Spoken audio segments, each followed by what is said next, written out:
Bismillahirrahmanirrahim. Assalamualaikum warahmatullahi wabarakatuh. Innal hamdalillah nahmaduhu wa nasta'inuhu wa nastaghfiruh wa na'udzu billahi min shururi anfusina wa min sayyiati a'malina.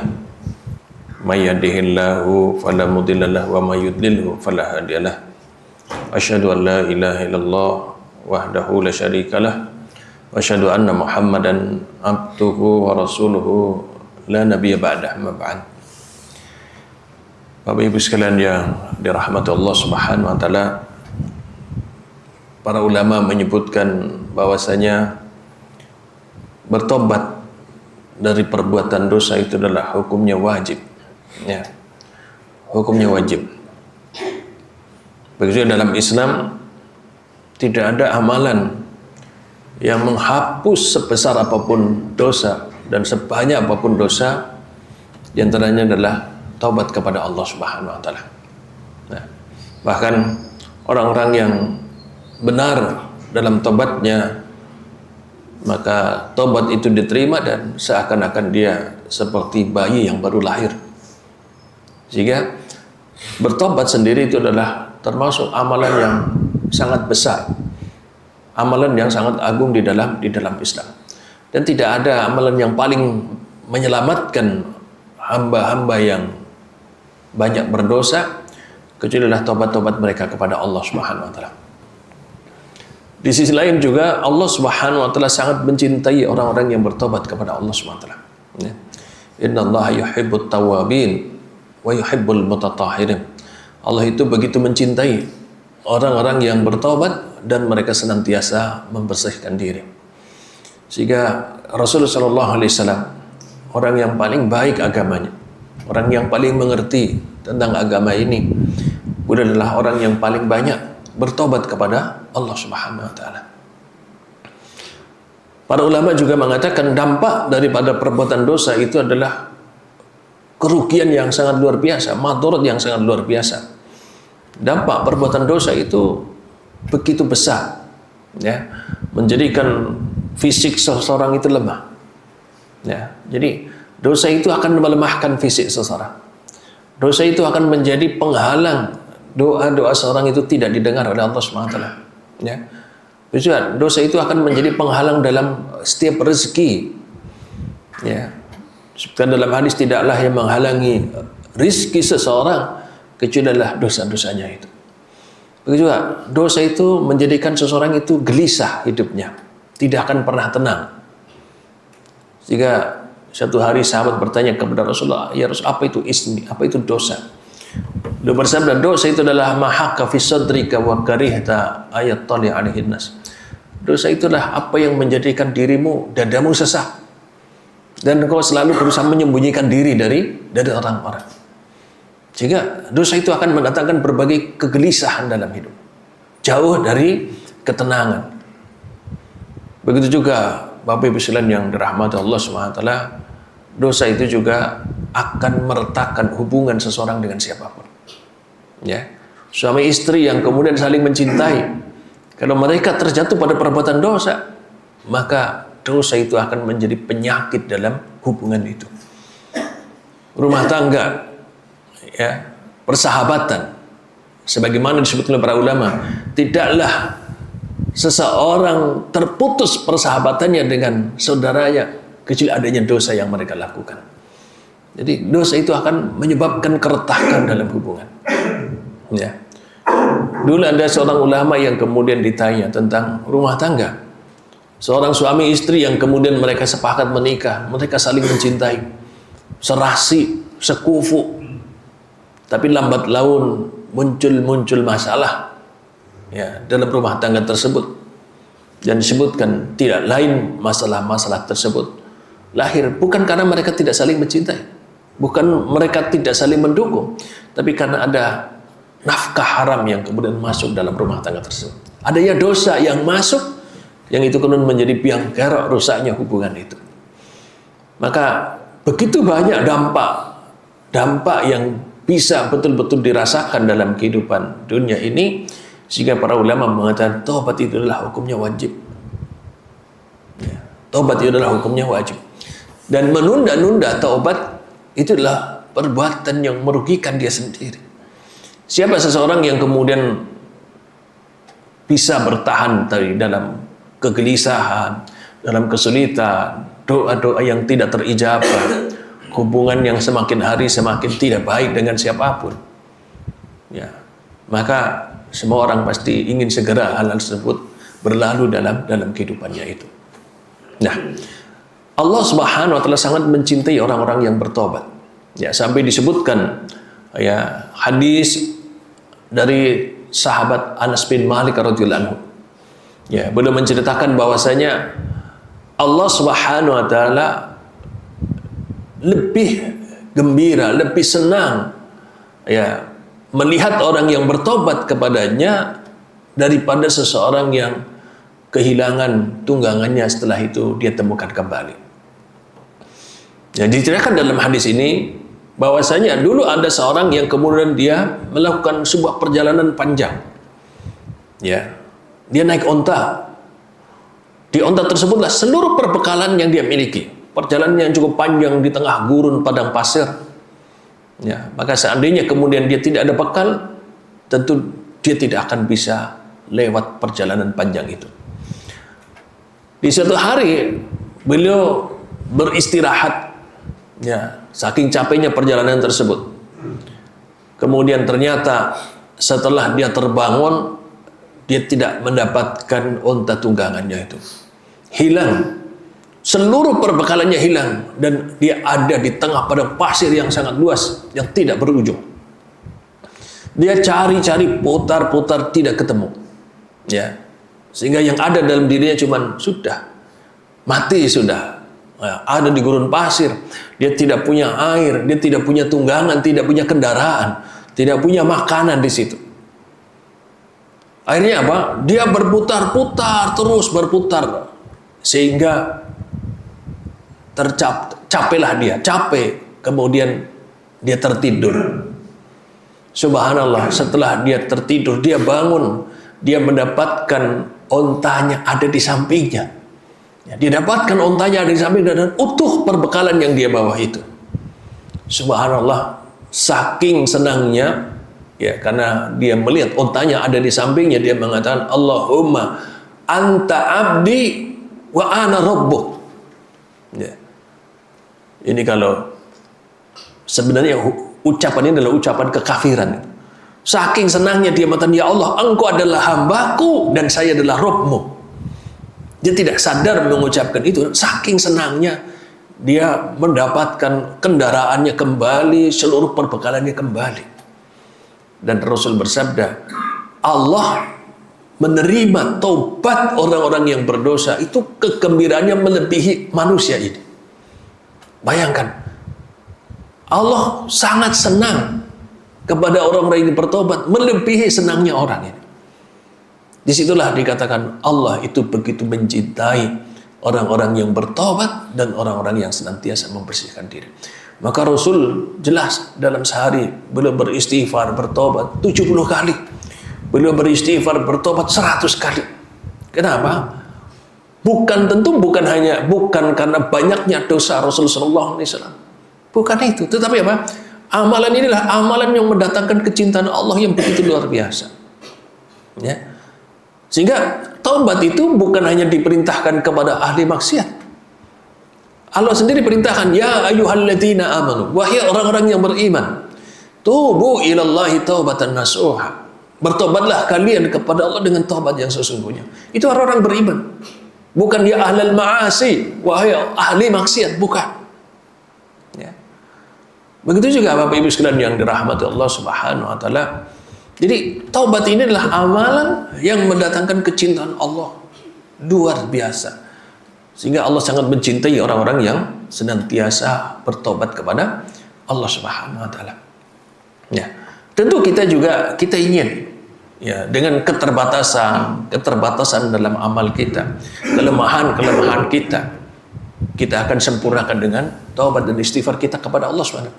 Begitu di dalam syariat Islam, Bapak Ibu sekalian, hampir di semua setelah beramal, kita pun diperintahkan untuk beristighfar kepada Allah Subhanahu. Setelah kita sholat, kita langsung istighfar, astagfirullah, astagfirullah, astagfirullah. Semua, ya.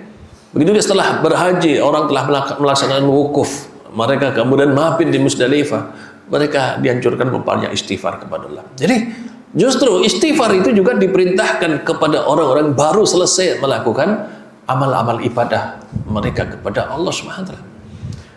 Tentu ini bisa menyempurnakan amalan mereka, ya, karena tobat itu adalah menutupi kekurangan-kekurangan dalam ibadah. Tetapi juga amalan ini akan mendatangkan kecintaan Allah Subhanahu wa taala dengan kecintaan yang sangat luar biasa. Nah, kemudian Bapak Ibu sekalian yang dirahmati Allah Subhanahu wa taala, disebutkan dari sahabat Abu Musa, ya, dikatakan Abu Musa Abdullah bin Qais al-Ash'ari radhiyallahu anhu, ya, dari Nabi sallallahu alaihi wasallam beliau bersabda, Inna Allah Ta'ala yabsutu yadahu bil-lail liyatuba musi'un nahar, ya, wa yabsutu yadahu bin-nahar liyatuba musi'ul lail hatta tatlu'a syamsu min maghribiha, ya. Rasulullah bersabda, Allah Subhanahu wa taala senantiasa membentangkan tangannya menunggu orang-orang taubat di malam hari karena dosa-dosa yang mereka lakukan di siang hari.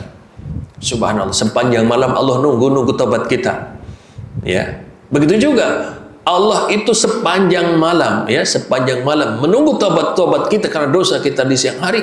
Begitu juga Allah menunggu sepanjang siang, ya, ditunggu-tunggu, ya, untuk hamba-hambanya yang mereka berbuat dosa di malam hari. Sampai kapan?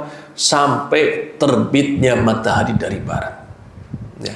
Subhanallah, bukan Allah yang butuh tobat kita, bukan, ya, tapi karena kasih sayang Allah Subhanahu wa taala kepada hamba-hambanya itu, ya, maka di sepertiga malam Allah selalu mengatakan, mana orang-orang yang beristighfar, ya, mana orang-orang yang meminta, mana orang-orang yang berdoa saya ijabah, yang meminta saya kasih, yang bertobat saya ampuni, setiap malam, ya. Jadi apa yang kurang dari Allah Subhanahu wa taala? Kasih sayang Allah begitu luas, luar biasa. Allah tidak membenci orang-orang yang bersalah, tidak. Bahkan Allah sangat senang dengan orang-orang yang bersalah dan mereka mengakui salah dan bertobat kepada Allah Subhanahu wa taala. Maka seandainya seseorang itu kemudian dia setelah bertobat, dia menjadi hamba yang dicintai Allah dan dia menjadi hamba yang bersih, ya, seakan-akan dia seperti bayi yang baru lahir. Begitu dalam hadis lain, Bapak Ibu sekalian yang dirahmati Allah Subhanahu wa taala, dari sahabat Abu Hurairah radhiyallahu anhu, ya, Nabi sallallahu alaihi wasallam beliau bersabda, man taba qabla yatli asyam, ya, atau man taba qabla an tadlu asyam min maghribiha taballahu alaihi. Siapapun orang yang bertobat sebelum matahari terbit dari barat, maka Allah akan mengampuninya, ya. Artinya mungkin sudah saking banyaknya orang itu berbuat dosa, ya, kemudian sudah saking lamanya kemudian datang kesempatan, tergetuk hatinya untuk bertobat, maka Allah terima tobatnya itu dan Allah ampuni dosa orang tersebut, ya. Walaupun hukum asalnya menunda-nunda tobat itu tidak baik, tapi seandainya itu terjadi pada diri seseorang, kelalaiannya, ya, jauhnya mereka dari Allah Subhanahu wa taala, tapi satu hari terketuk hatinya, ya, sebelum matahari terbit dari barat, maka Allah terima tobatnya itu, diterima betul, ya, diterima betul. Sehingga dalam hadis ini, barang siapa yang bertobat kepada Allah sebelum matahari terbit dari barat, maka Allah terima tobatnya. Allah tidak menyebutkan besar kecilnya dosanya itu, ataupun pengecualian di sini, tidak ada pengecualian, ya. Sebanyak apapun dosa orang tersebut tetap akan diterima oleh Allah SWT. Sebesar apapun kedurhakan seorang itu kepada Allah, maka akan diterima oleh Allah SWT, ya. Begitu ada hadis dari Abu Abdurrahman Abdullah ibn Umar radhiyallahu anhuma, ya, di mana beliau mengatakan Nabi sallallahu alaihi wasallam beliau bersabda, Inna Allah azza wa jalla yaqbalu taubatal abdi ma lam yugharhir, ya. Dikatakan Allah itu menerima tobatnya hamba selama nyawanya sampai di tenggorokannya. Dan sebelum datang sakaratul maut, seorang itu bertobat, maka diterima oleh Allah Subhanahu wa taala. Ya. Tapi tentu hadis-hadis seperti ini, Bapak Ibu sekalian yang dirahmati Allah Subhanahu wa taala, jangan sampai menjadikan kita itu bermudah-mudahan. Masih ada waktu besok. Ya, masih ada kesempatan. Matahari belum terbit dari barat. Saya sehat, saya masih bisa di situ. Jangan kondisi-kondisi seperti itu kemudian melalaikan kita dari bertobat tadi. Kenapa? Semua kita tidak ada yang tahu ajal kita. Tidak ada yang tahu. Betapa banyak orang yang sehat langsung meninggal. Orang yang sehat tidur dia meninggal. Bahkan orang sehat di olahraga meninggal juga. Dan semua orang yang meninggal, mayoritas mereka tidak tahu kalau waktu itu adalah waktu kematiannya.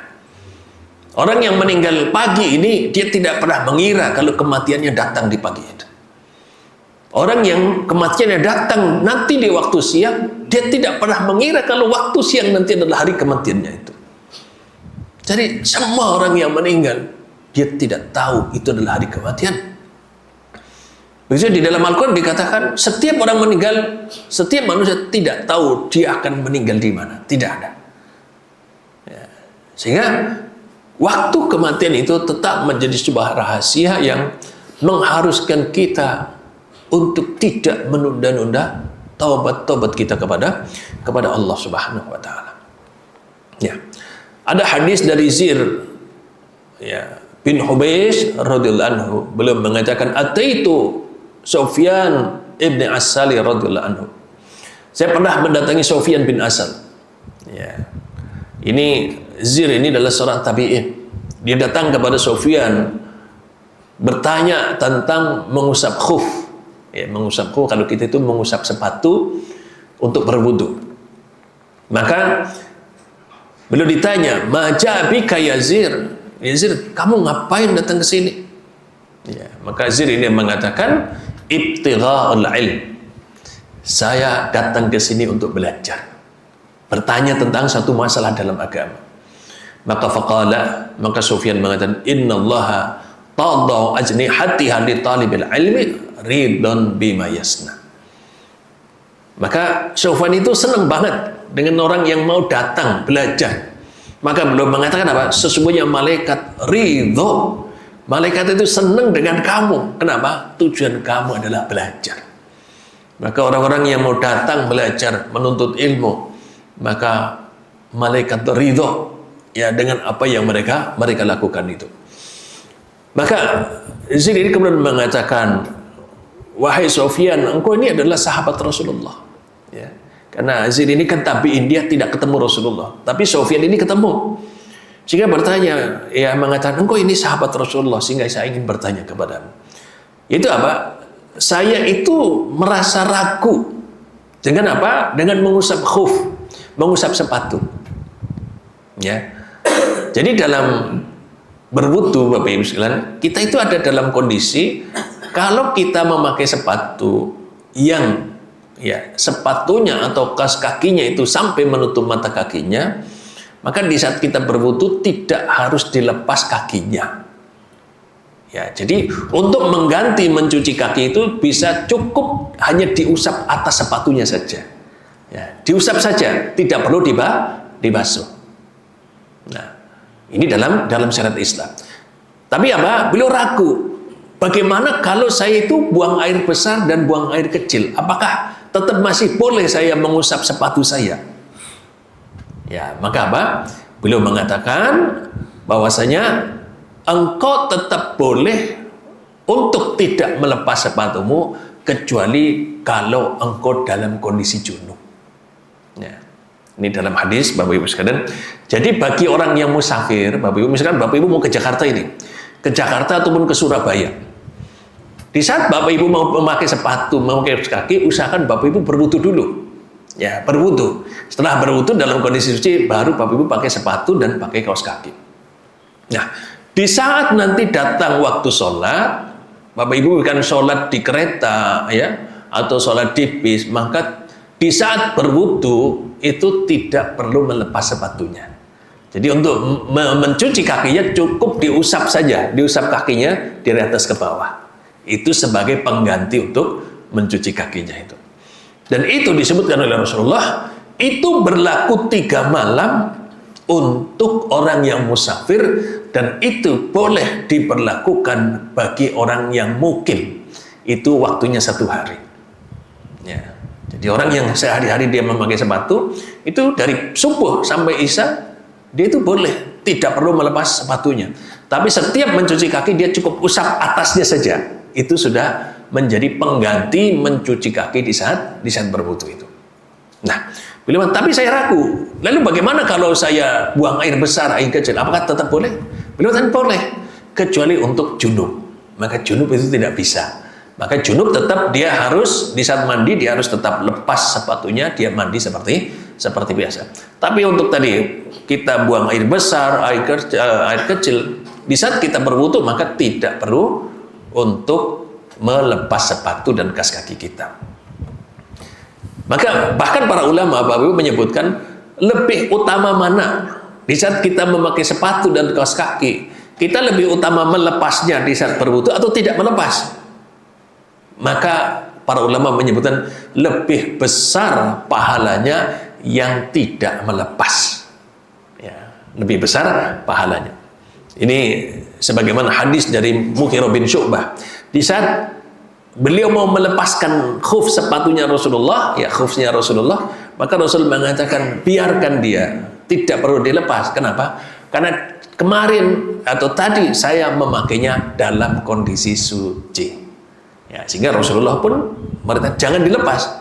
Karena sahabat ini mau melepaskan sepatunya Rasulullah di saat Rasul mau berwudu. Tapi Rasulullah tidak perlu dilepas, biarkan dia seperti itu. Cukup diusap saja. Kenapa? Rasul bersabda, saya tadi memakainya dalam kondisi suci. Nah, maka ini jadi yang lebih utama, lebih besar pahalanya adalah sepatu itu tidak dilepas dan cukup diusap dalam kita mencuci kaki saat berwudu. Ini sebagaimana hadis dari Mughirah bin Syu'bah tadi. Nah, kemudian Bapak Ibu sekalian yang dirahmati Allah Subhanahu wa taala, ya. Dalam hadis ini ya dikatakan bahwasanya apa? Di akhir hadis ya. Di akhir hadis dikatakan bahwasanya